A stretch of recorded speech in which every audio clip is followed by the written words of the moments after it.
কথা আসতে পারে যে ভাইয়া আমার তো ম্যাথ পরীক্ষা খারাপ হয়েছে, তো আমি কি এখন ভার্সিটির প্রিপারেশন নিব ডিউর জন্য? বিশেষ করে ডিউর ভর্তি পরীক্ষা তো সবার আগে হবে, তাই না? আমি কি এখন ভাইয়া ইঞ্জিনিয়ারিং এ ভর্তি হব নাকি আসলে ভার্সিটিতে ভর্তি হব? আমি বলতেছি তোমাদেরকে, দেখো যাদের ইঞ্জিনিয়ারিং স্বপ্ন ছিল, আবারও বলতেছি যাদের ইঞ্জিনিয়ারিং স্বপ্ন আছে তাদের মাথায়, সবার মাথায় একটা ভার্সিটির কথা ঘোরার কথা। সেই ভার্সিটির নাম কি বলো তো? ইতিমধ্যে তোমরা সেটা জানো, সেটা হলো সাস্ট। কারণ সাস্ট হচ্ছে এমন একটা ইউনিভার্সিটি যেটা ইঞ্জিনিয়ারিং ইউনিভার্সিটির সাথে সমান তালে প্যারালালে আগায় যাচ্ছে।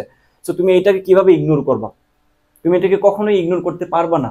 তার মানে কি, দেখো সাস্টের কোয়েশ্চেন গুলো কিভাবে হয়, ইঞ্জিনিয়ারিং টাইপের হয়।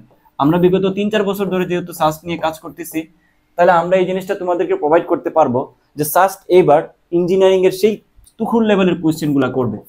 তো সেই অনুযায়ী কিন্তু আমাদের একটা ব্যাচ অলরেডি রানিং, সেকেন্ড টাইমারদের ব্যাচ, যেখানে সারা বাংলাদেশ থেকে সর্বোচ্চ পরিমাণ স্টুডেন্ট ভর্তি আছে, এবং আমরাই প্রথম সেকেন্ড টাইমারদের জন্য সাস্ট ওরিয়েন্টেড কোর্স লঞ্চ করছি, যেখানে বাংলাদেশের অনেক অভিজ্ঞ টিচারগণরা ক্লাস নিচ্ছেন।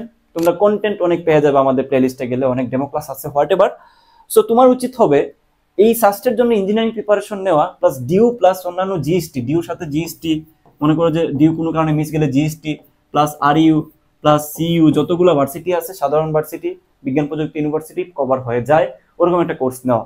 সো তোমাদের গেতাতে জানাই দিচ্ছি, সাস্ট সাস্ট প্লাস ডিউ এরকম একটা কম্প্যাক্ট কোর্স আমরা অলরেডি লঞ্চ করার চিন্তা ভাবনা করে ফেলছি। সবকিছু ঠিকঠাক, টিচারগণও ঠিকঠাক, কন্টেন্টও ঠিকঠাক, প্লাস আমাদের এখানে অনেক ডেমো ক্লাস আমরা পাবলিশ করে ফেলছি, অনেক স্টুডেন্ট ভর্তিও হয়ে গেছে।